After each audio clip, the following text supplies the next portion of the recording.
Muchas gracias por esta invitación a este seminario internacional sobre televisão pública e, mais especificamente, a mídia pública.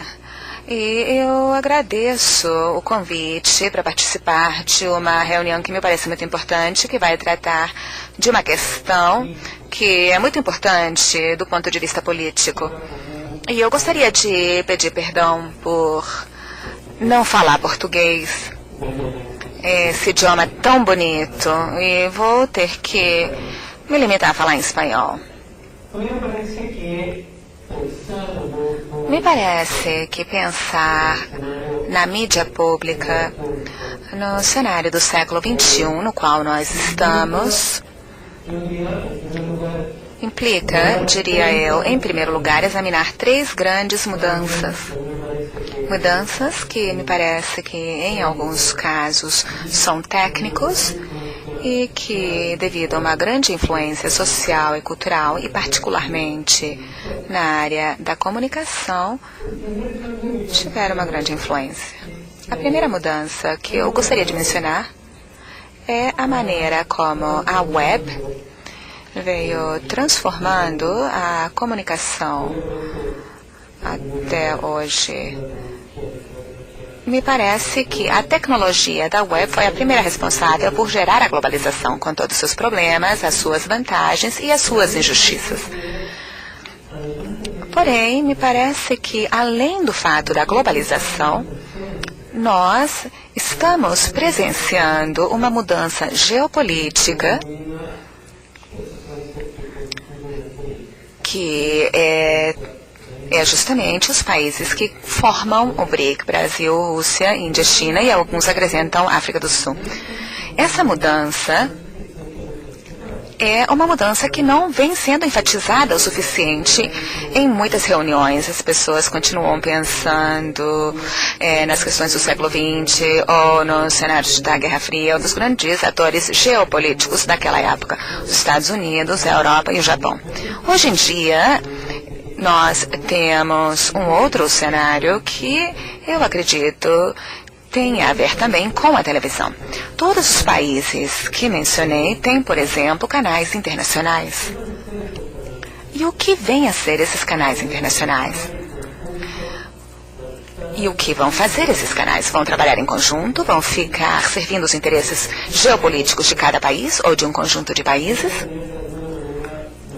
Serão eles, de certo modo, a postura tão criticada no século XX de imperialismo, nesse caso, por meio dos canais televisivos? Essa é a minha pergunta, e eu acho que examinar o futuro, começar a examinar essa nova realidade e a comunicação pública e internacional nesse novo cenário é uma coisa muito importante. Precisamos pensar nisso.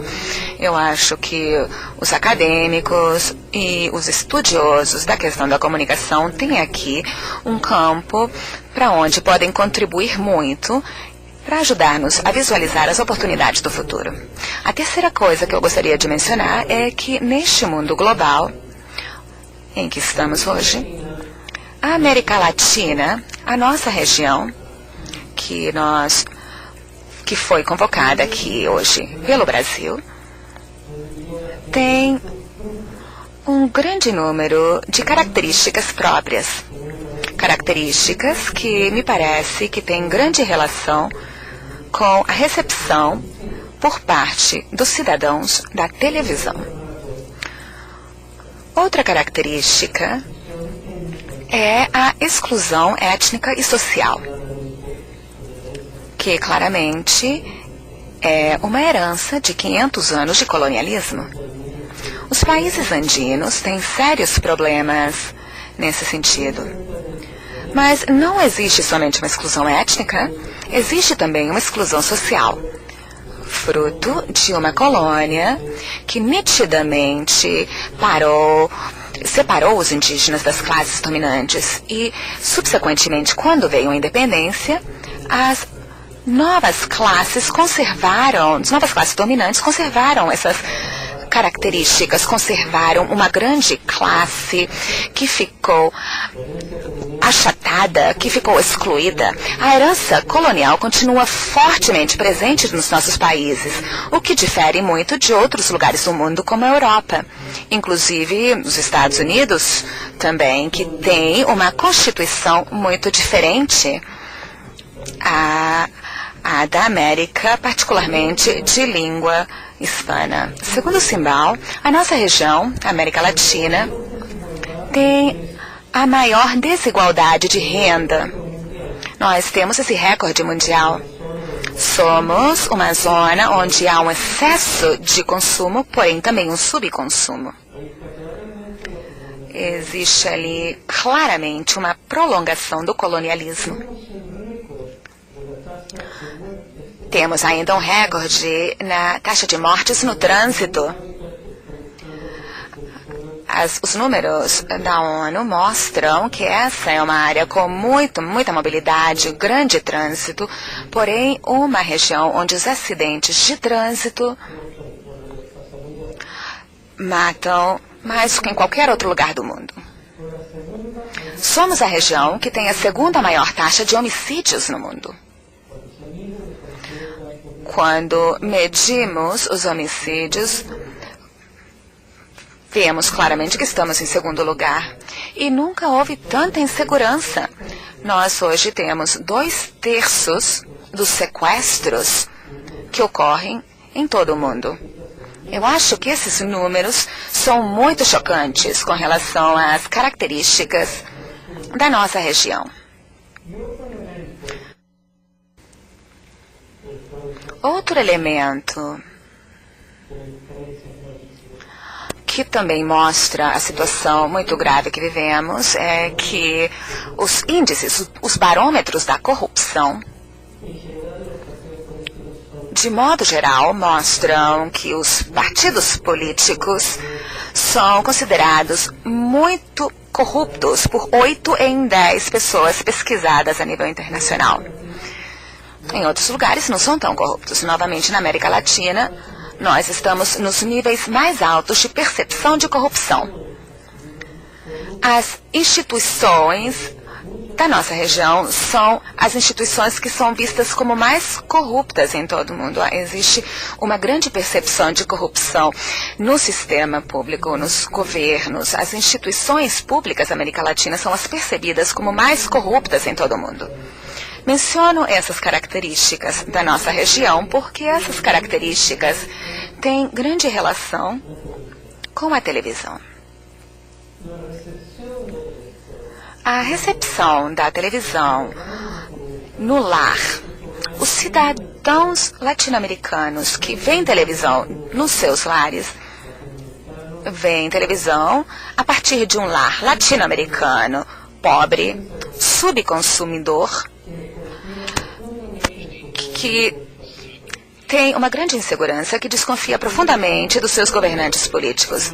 Existe aqui uma situação de recepção, existe uma relação entre o público e a realidade, que é muito diferente da situação de recepção do público na Europa e nos Estados Unidos. E essa situação de recepção nesse conceito, desse contexto latino-americano, influi no modo como o público latino-americano vê a televisão, se relaciona com a televisão, ressignifica os conteúdos da televisão. Tem expectativas sobre o que desejariam ver e receber por televisão. Existe aqui uma ressignificação das relações e uma ressignificação das expectativas, que tem muito a ver com política e com televisão pública. Partindo desse contexto do global, das mudanças, da situação latino-americana, dos países emergentes, eu gostaria de falar sobre 2 mudanças que eu acho que nós vamos ter de abordar neste século com relação à televisão pública. A primeira mudança é o que quer dizer informação na televisão pública, no momento em que a tecnologia faz com que os cidadãos e as cidadãos latino-americanos que têm essas características que eu descrevi a vocês se comuniquem por meio de redes sociais. Eu acho que isso nos força a examinar o que aconteceu nos 50 primeiros anos da televisão pública da América Latina, onde há um grande número de canais importantes, dos quais 1/5 é público. Boa parte desses canais dependem do governo de turno, ou seja, não tem muita credibilidade. Na verdade, não tem credibilidade alguma. Tem uma sintonia insignificante. 1 ou 2 pontos de rating com algumas exceções, que são de fato exceções. 97 e 98% do rating está nas televisões privadas. Eu acho que a realidade desses 50 primeiros anos da televisão pública é essa, e acho que isso deve mudar. Por que chegamos a essa situação de uma televisão pública sem credibilidade? E aqui nós temos uma responsabilidade enorme por parte da academia, nós que estamos aqui convocados nessa reunião, porque uma parte muito importante da academia convenceu os políticos e as ditaduras latino-americanas que a televisão era um meio magicamente efetivo de manipulação da audiência para os interesses desses políticos. E aí a academia não foi suficientemente crítica para desmitificar essa ideia de que a propaganda moderna, através da televisão pública, podia manipular as audiências. Isso levou a que tenhamos uma televisão pública massivamente sem credibilidade e sintonia na América Latina. Aqui temos então uma tarefa e uma reorientação a ser introduzida. Uma grande parte desses erros da academia se deu pelo desconhecimento de que as audiências não eram burras como as pessoas achavam e não eram moldáveis como eles achavam. Então, e também na América Latina não se considerou que a televisão precisava de uma administração profissional. A televisão foi dada como prêmio a certas pessoas ou a certos grupos como recompensa de ter colaborado com os governos vigentes. E isso deve ser mudado. Eu acho que a academia tem uma tremenda responsabilidade na América Latina por ter sido passiva durante muito tempo perante essa realidade e por ser muitas vezes cúmplice dessa realidade e não ter percebido que a televisão não é um prêmio e que sim requer uma administração profissional e que a televisão não molda e não manipula as audiências como era então defendido. Temos que reformar as redes públicas que deverão fazer qualquer tentativa de manipulação estéril. Então devemos saber como deve ser feita essa reforma da televisão pública.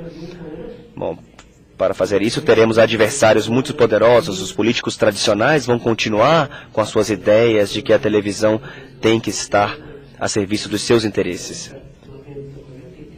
e realizar funções propagandísticas. Então, aqui temos uma discussão que já está bastante presente na América Latina. Qual é a missão da TV pública reformada? Aqui há diversas opiniões, grupos que defendem que a televisão pública deve ser um museu, um teatro que mostre nossa herança cultural da grande cultura europeia.